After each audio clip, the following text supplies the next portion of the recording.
Memang akhirnya sebenarnya ada dua sosok yang kita inginkan ya.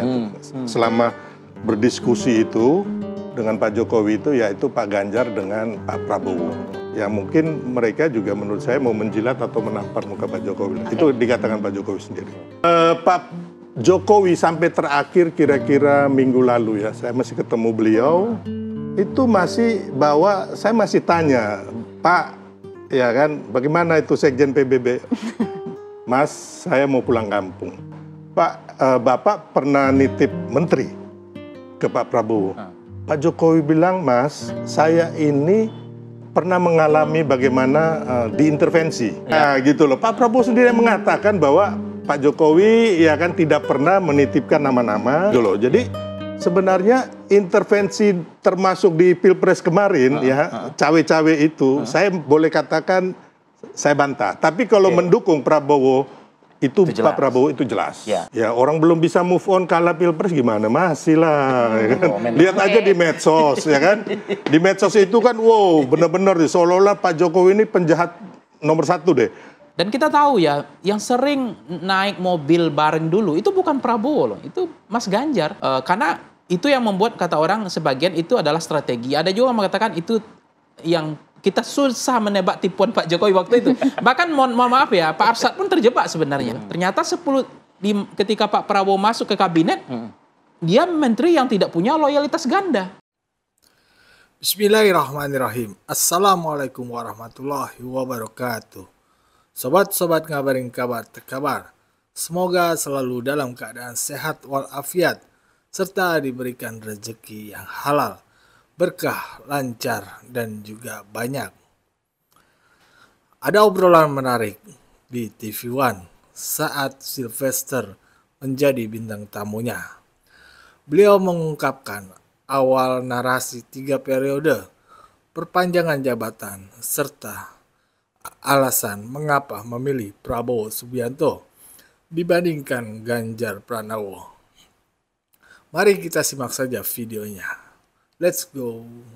Bang Sylvester, jadi apa sebenarnya maksud Pak Jokowi tersebut begitu? Kenapa totalitas habis-habisan betul begitu memastikan pemerintahan berikutnya ini betul-betul mengawal berbagai program kinerja dari Pak Jokowi sendiri gitu?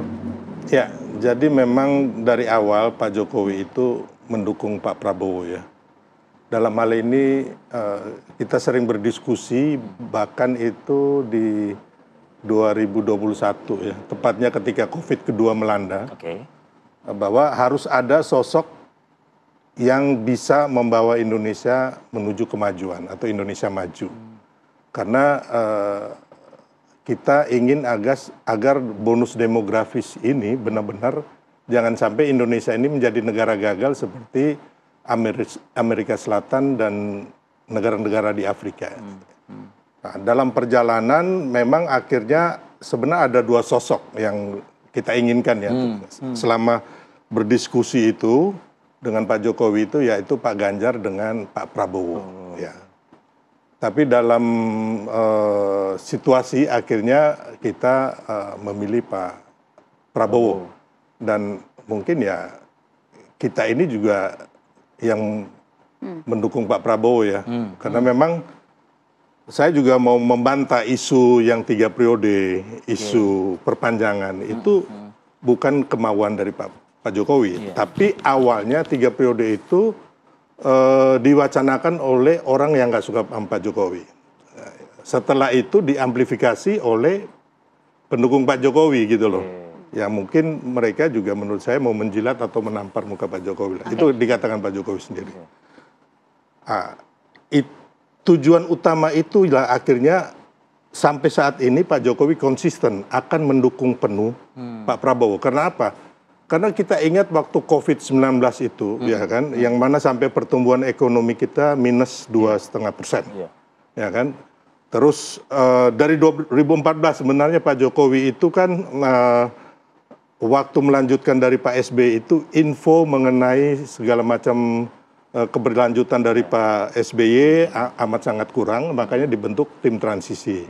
Termasuk ruang fiskal yang tidak cukup untuk Pak Jokowi membangun, ya kan. Terus 2020 yang kedua ya kan COVID ya.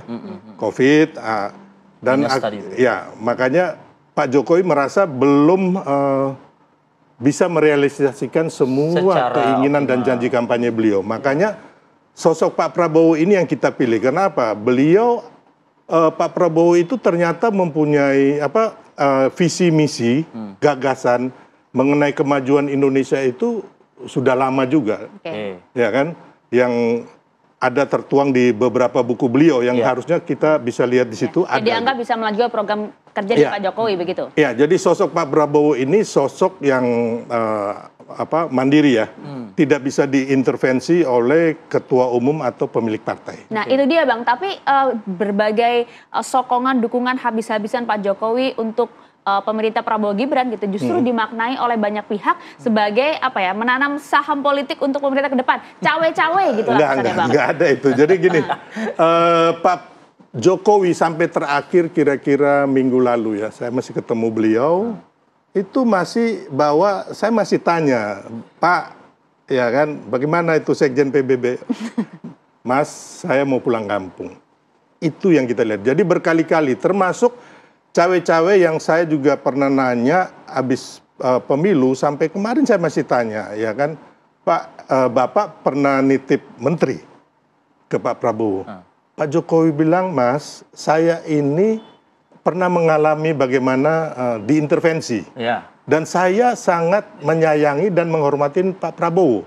Itu hak prerogatif Pak Prabowo. Saya tidak akan ganggu-ganggu itu, katanya. Iya, dan Pak Prabowo juga sudah mengatakan di berbagai kesempatan. Ada beberapa menteri nanti yang akan lanjut, katanya kan begitu. Kan? Iya, gitu loh. Pak Prabowo sendiri mengatakan bahwa Pak Jokowi ya kan tidak pernah menitipkan nama-nama, dan Pak Prabowo mengatakan seperti Abang bilang tadi, ya akan meminta nih, gitu loh. Jadi sebenarnya intervensi termasuk di Pilpres kemarin cawe-cawe itu saya boleh katakan saya bantah. Tapi kalau mendukung Prabowo itu Pak Prabowo itu jelas.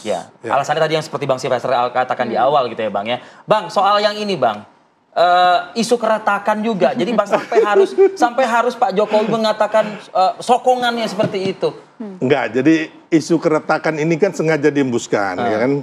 Tapi kita tahu Pak. Anda tahu nggak, relawan tahu nggak siapa yang mengembuskan? Ya pihak-pihak yang nggak ingin ini bersatu, ya kan? Masih ada Bang hingga saat ini? Ya orang belum bisa move on kalah Pilpres gimana? Masih lah. Ya kan? Lihat aja di medsos, ya kan? Di medsos itu kan wow, benar-benar seolah-olah Pak Jokowi ini penjahat nomor 1 deh. Tapi kenyataan masyarakat kalau Pak Jokowi belusukan, silent majority ini begitu mencintai Presiden Jokowi, begitu mengeluh-elukan tanpa dimobilisasi, masyarakat itu benar-benar senang gitu loh ketemu Pak Jokowi. Jadi antara kenyataan di medsos dan kenyataan di lapangan itu sangat jauh berbeda. Makanya silakan aja kalau mau ada lembaga survei yang kredibel, saat ini survei aja gitu loh. Bagaimana tingkat kepuasan dan kesenangan masyarakat sudah banyak Bang approval ratingnya kan masih tinggi. Oke, saya ingin bergeser nih ke Bang Pangi nih, Bang. Kalau Anda melihatnya, ini benar nggak sih ada isu keretakan, cawe-cawe yang tadi ditanyakan dan dijawab oleh Bang Silvester? Anda melihatnya di klasternya di mana nih? Sampai ada sokongan yang sampai harus berkali-kali ditekankan ya, gitu loh, membantah itu. Ingin menyampaikan kepada publik bahwa tidak ada apa-apa, saya mendukung, menyokong gitu loh. Ya seperti yang Bang Arif Padil lihat ya dari awal itu Pak Prabowo sendiri kan mutual understanding sama Pak Jokowi. Konteksnya begini, saya tidak akan maju kalau bukan Pak Jokowi yang dukung kan gitu. Itu kan clear di awal. Di situ sebenarnya udah kelihatan titik starting point-nya di situ. Bahwa memang level confident Pak Prabowo tidak terlalu kuat ketika memang tidak disokong oleh Pak Jokowi gitu. Jadi itu yang membuktikan betapa pentingnya bagi Pak Prabowo sosok figur Pak Jokowi pada konteks. Dan kita tahu ya, yang sering naik mobil bareng dulu itu bukan Prabowo loh, itu Mas Ganjar. Jadi itu fakta, kemanapun Pak Jokowi 10 tahun itu naik mobilnya itu sama Mas Ganjar. Ada dengan Pak Prabowo, tapi saya lihat tidak terlalu dari hitungan interval waktunya nggak terlalu banyak. Ya untuk ya artinya itu selalu dibawa lah kemana-mana. Artinya nempel lah Pak Ganjar dengan Pak Jokowi. Tetapi lagi-lagi di dalam keputusan politik tidak banyak yang kebayang gitu akan Pak Prabowo akan disokong habis oleh Pak Jokowi pada kepengurusan beliau.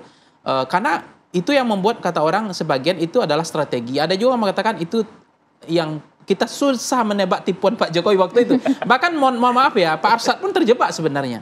Ya, terjebak karena sebenarnya Pak Arsyad kan maunya ikut apa yang ikut Pak Jokowi gitu aja. Tapi waktu itu kan Pak Jokowi bilang jangan terburu-buru, jangan istilahnya ojoko susu, tunggu dulu. Tapi ini udah main stempel aja, akhirnya langsung jadi ketua tim pemenangan. Nah, harapan dia udah Ganjar. Pak Jokowi kakinya diinjak di Ganjar, ternyata keinjaknya sama Pak Prabowo. Nah, itu yang kemudian Pak Arsyad itu kan dekat sekali sama Pak Jokowi sebenarnya. Itu terlihat bahwa kita tidak bisa menduga waktu itu. Banyak juga orang-orang yang akhirnya kaget gitu dengan dukungan ke Pak Prabowo. Nah, apa yang membuat Pak Jokowi begitu yakin dengan Pak Prabowo? Mungkin pertama adalah konteks kesetiaan dan loyalitas di militer ya. Bagaimana Pak Prabowo sudah membuktikan dia dicurigai selama ini akan melakukan istilah kudeta lah, akan melakukan macam-macam. Itu kan terjadi dulu isu-isu seperti itu sehingga Pak Jokowi kan testing the water, ini betul nggak gitu. Ternyata ketika Pak Prabowo masuk ke kabinet, dia menteri yang tidak punya loyalitas ganda. Loyalitasnya tunggal ke Pak Prabowo. Tegak lurus. Iya, meskipun tegak lurus. Meskipun memang kan dia bilang dalam kampanyenya dia meyakinkan bahwa dia akan melanjutkan semua program Pak Jokowi. Dia menggaransi itu. Tapi menurut Anda sosok Prabowo itu sosok yang bisa disetir-setir nggak sih nanti begitu? Nah, persoalan itu memang ada mazhab dua pandangan. Ada yang mengatakan bahwa beliau strong leadership. Dia artinya hak prerogatif itu adalah beliau akan gunakan semaksimal mungkin sebagai presidensial yang multi partai. Meskipun memang menteri-menteri Pak Prabowo nanti diuji, karena diujinya ada menteri yang dari unsur partai, ada menteri yang second kabinet yang profesional. Nah, loyalitas menteri yang relatif yang profesional biasanya loyalitasnya tunggal, nggak ganda. Tapi kalau menteri-menteri dari partai politik kan ada kepentingan partai politik juga di situ. Nah, dalam konteks ini, apakah Pak Prabowo bisa disetir atau tidak? Saya pikir Pak Prabowo ketua umum partai. Satu-satunya presiden yang termasuk yang punya partai dan ketua umum. Artinya sahamnya sama beliau gitu. Jadi di situ pun beliau udah nggak bisa disetting sebenarnya, disetir kemana-mana nggak mungkin menurut saya ya. Tapi menurut saya memang dalam konteks Pak Prabowo dengan Pak Jokowi melihat sosok Pak Prabowo itu adalah pada konteks bagaimana kepolosan dari Pak Prabowo sendiri. Yang selama ini beliau apa adanya, tidak mau membuktikan bahwa beliau itu lain dengan perkataan dengan perbuatan. Nah, statement beliau terakhir kan membuat Pak Jokowi mengatakan sosok Pak Prabowo itu spesial bagi Pak Jokowi. Itu dalam pidatonya. Karena apa? Karena ketika memang Pak Prabowo selama ini melihat kenapa Pak Jokowi yakin dengan pilihannya Pak Prabowo yang bisa akan melanjutkan legasi, program dan semua mengawal semua kebijakan beliau. Karena Pak Prabowo lah yang pernah mengatakan juga, saya yakin bahwa Indonesia ini ketika Pak Prabowo statement, Indonesia ini harus maju. Indonesia ini nggak boleh terpecah. Indonesia ini semua kelompok kekuatan politik harus disatukan. Nah, di situ Pak Jokowi melihat menurut saya Pak Prabowo lah sosok yang bisa membawa Indonesia settle leading lebih maju. Ya, begitulah sobat-sobat apa yang dikatakan Sylvester dan satu lagi pengamat itu. Ya sampai sekarang gue juga yakin sih kalau Pak Jokowi itu nggak bakal cawe-cawe. Kalau nggak dukung iya. Dan dari statement tadi terucap bahwasannya jangan menganggap Pak Jokowi itu nomor satu yang paling salah atas semua perbuatan. Belum tentu. Mending kayak Sylvester tadi langsung nanya sama Pak Jokowi. Pak Jokowi ngelakuin cawe-cawe nggak? Pak Jokowi nitip menteri nggak? Pak Jokowi ikut ganggu-ganggu Prabowo nggak nanti? Abis ini mau kemana? Ya begitu. Itu namanya tabayun. Bener apa kagak? Begitu. Jangan kata-katanya doang. Belum tentu itu semua. Itu kan semuanya duga-dugaan. Bener apa yang dikatakan Chico waktu itu. Dan Bung Noel. Itu kalau di sekitar Pak Jokowi itu ada bandit-bandit politik gitu. Yang penuh dengan kepentingan. Itu sih menurut gua. Pandangan gua. Iya.